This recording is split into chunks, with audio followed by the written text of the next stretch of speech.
بيناتك نامك تطلع شمسك يا شعب اللهبك.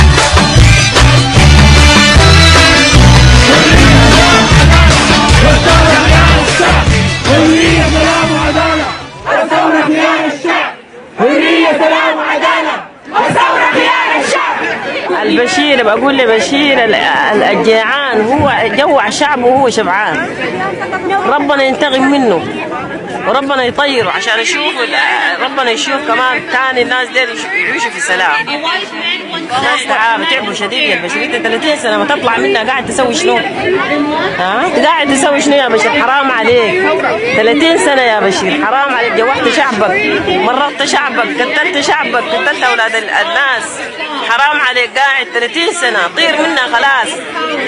الناس خلاص زهجت من الكلام الفارغ والهلاميات اللي هم بيقدموها للناس. الشعب خلاص ما عنده خيار ثاني غير انكم تزيحوا البلد، نحوا تخلوا الحكومه وتخلوها للشعب في حكومه انتقاليه وانتخابات عاجله. نظام انت ساقط وانت ساقط اصلا في نظر الله ونظر الشعب، وانتوا ساقطين في نظر انفسكم. انتوا ماسكين فيها عشان مصالح دنيويه، عشان قروش تمرقوها برا، لكن خلاص الشعب قام عليكم. وافضل تلموا باقي اللي عملتوه وسلموها للشعب ثوره حتى النصر. نحن الشباب جايين البشير، جايين لكم. نحن ناس كندا، بدينا من تورونتو سان كاترينز، حنمشي لغايه او ويست ادمنتون وكالجاري. كندا كلها حتقوم عليكم. اول حاجه اقول يضبط نظام الجبهه الاسلاميه كويس. اول حاجه نقول للبشير ارحل يا اخي، كفانا خلاص. داون البشير. Justice for Sudan. Justice for Sudan. We want freedom in Sudan. احنا كلنا في كندا، كلنا في اونتاريو، كلنا في نياجارا ريجن، كلنا في سان كاترين ولن نياجارا فولز مع الشعب السوداني يد واحد. ندعمكم بدمنا وبمالنا وبأولادنا وبأطفالنا اللي احنا معاكم، وإن شاء الله ثورة حتى النصر. إن شاء الله بإذن الله منتصرين، وحتظبط غصبا عن أي زول. حتظبط إن شاء الله بإذن الله. عاش نضال الشعب السوداني البطل، ونتمنى أن تستمر المظاهرات حتى إسقاط النظام الدكتاتوري الذي استمر 30 عاما. والصبر الشعب السوداني البطل صابر، وإن شاء الله نرى نورا في آخر النفق. وإن شاء الله سوف تكون هناك حكومة ديمقراطية تحقق لنا الرخاء والنماء والسلام بإذن الله. قال تعالى وأملي لهم إن كيدي متين. أي طاغي إن كيدي متين. بقول الشعب السوداني يستحق الحرية ويستحق إنه يعيش في نظام ديمقراطي، ونستحق ده لأنه إحنا ناضلنا كثير وينف للدكتاتورية. نازل لأنه 30 سنة كفاية، حتى ولو هتعمل شنو ثاني يعني ما أظن في شيء فضل يعني. أديها لغيرك يمكن يصلحوها. قول للبشير كفاك يا أخي التحطيم والدمار اللي عملته في بلدنا. حطمتنا ودمرتنا فعلا وشردتنا وخليتنا الواحد ما قادر يقعد في بلده بأمان. ناس طلعت يا أخي 30 سنة كفاك يا أخي. خلاص أنت عايز شنو ثاني يعني؟ عايز تحكم شنو؟ هياكل عظمية؟ خلاص أكلتها فحيط يا أخي، فحيط جيم أوفر. أنا وآية نقول للبشير كفاك ينفس 30 سنة كفاية. ستيب داون وخلي الزول اللي أكفى منك يدير السودان. جوحت الناس، عذبت الناس، قتلت الناس. البشير أرحل. He needs to get out. You're a tyrant. We're done with you, and inshallah, a new regime that holds democracy first. Thank you.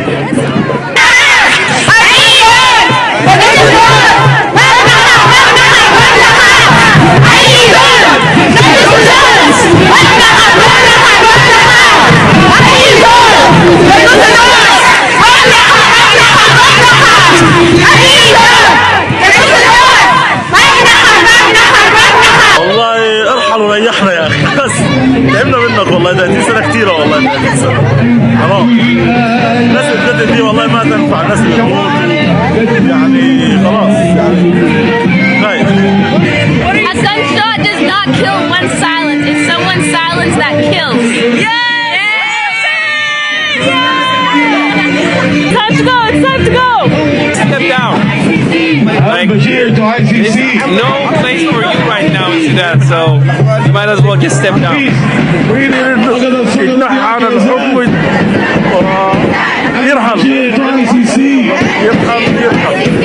البشير احنا ما عايزين، انت خلاص انتهيت، ارحل. اول حاجه المواطنين في الداخل انا بقول لهم انه يعني الصمود الشعب السوداني الصابر المعلم طيله 30 عام وانت تكابد ونحن من خلفكم حتى الثوره. احنا نقف في ارض صلبه هنا في كندا وفي امريكا وفي لندن وكل الدول الغربيه كلها تقف معنا باذن الله. ان شاء الله كده البشير ينزل، يعني هينزل ان شاء الله والبلد ترجع كلنا واحد ونحن نرجع بلدنا ثاني. بتقولوا شنو للبشير؟ اتركنا في حالنا وخلينا نشوف حياتنا. ارحل بس كفايه والله، ارحل 33 ولا 53 كفايه. ان شاء الله ثوره منتصره وشايفين الناس برا، يعني الحمد لله واقفين معاكم، وصلنا صوتنا للحكومه الكنديه وان شاء الله ده الام بي حيوصلها، وما دارين الشارع يقف اطلاقا، وما تخافوا الناس زي قربوا لانه بيناتهم كالبليله زي البليله اللي بتغلي في بعض، وان شاء الله منتصرين. شكرا جزيلا. أيها الشعب السوداني البطل، أنا بكلمكم من كندا من مدينة سان كاترين. أنا بضم صوتي للشعب السوداني الشقيق، بقول لهم أصمتوا ونحن معاكم للنهاية. ويا البشير أرحل، كفاية قتل أبناء الشعب السوداني الأبرياء، وكفاية فصل الناس من بعض، وكفاية يكفي كده، كفاية فصل الجنوب من الجنوب. وأنا بعيد كل زول طلع بكل شجاع بكل حرية. أنا معاكم داون يا البشير، ICC يا البشير. شكرا. انت قتلت ولاد اعمامنا، انت سرقت السن والفيل، انت ضبعت شرف عزتنا، انا الدم النسال، انت سرقت الدين زنديه، بعت الصوره قلت الليل يا فرعون لا كل الدور موسى حيطلع شاكي النيل، بكره بجينا ضد اليابان، بكره نشيل صهوه الغيب، احنا سئلنا اللد والعجل، احنا كرهنا ظلام الليل،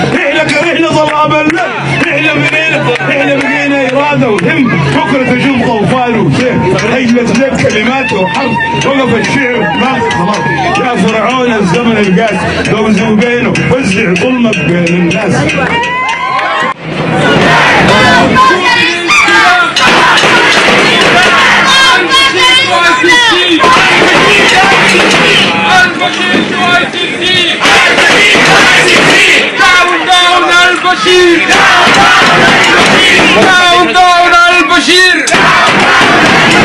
This is the letter, this is the official letter we're sending, and I'm going to read it to you guys.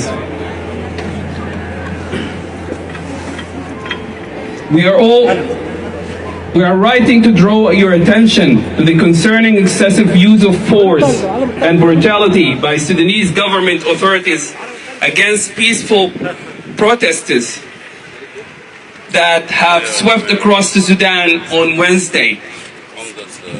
We are primarily concerned about the violent suppression by Sudanese government forces against citizens and their right of peaceful assembly and protest.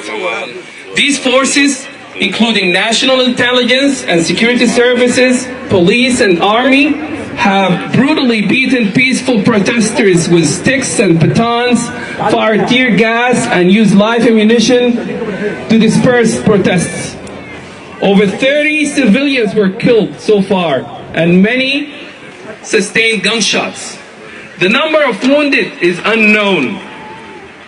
The death toll will rise if violent crackdown by these forces continues to mount up unstopped. To make this worse, The government of Sudan has cut off the internet connection and blocked social media such as Facebook, Twitter, and WhatsApp. Furthermore, many activists remain detained, and concerned about their safety are rising among their families, neighbors, and friends.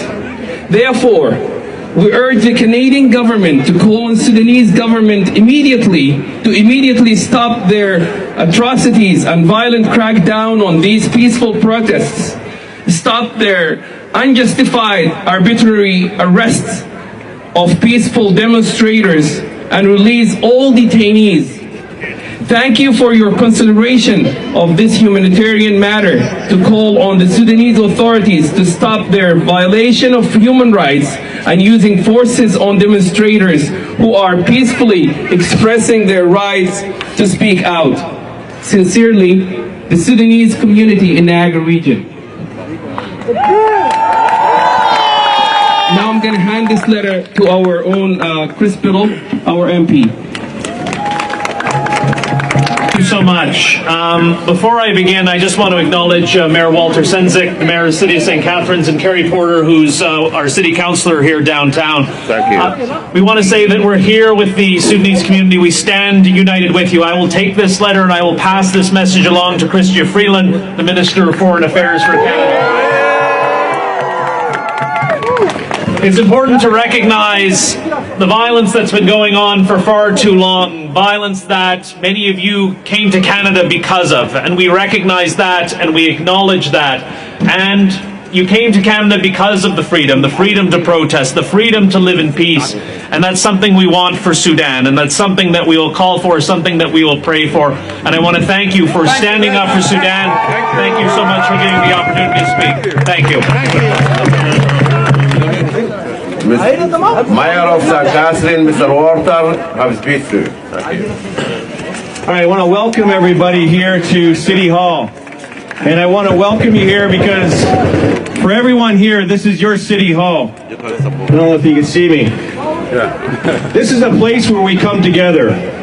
Many members of our community have come here to City Hall many years to fight for justice, not just for those in our community, those in our country, but for communities around the world. And this is an example of the Sudanese community coming together here at City Hall, joined by many members of our community to support and fight back, to support those who are fighting back against what's happening in Sudan. It's important that a community like St. Catharines supports the Sudanese community because what's happening in Sudan is affecting members of your community. And we stand with you, and we can assure you that we will stand with you to fight back as the Canadian government does against what's happening in Sudan. Thank you.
بقول للبشير نلقاك هناك في المحكمة لما تلبس حبل المشنقة.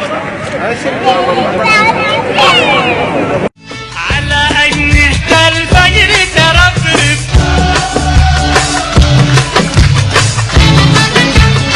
من بيناتك ما تطلع شمس راسك من شبيناتك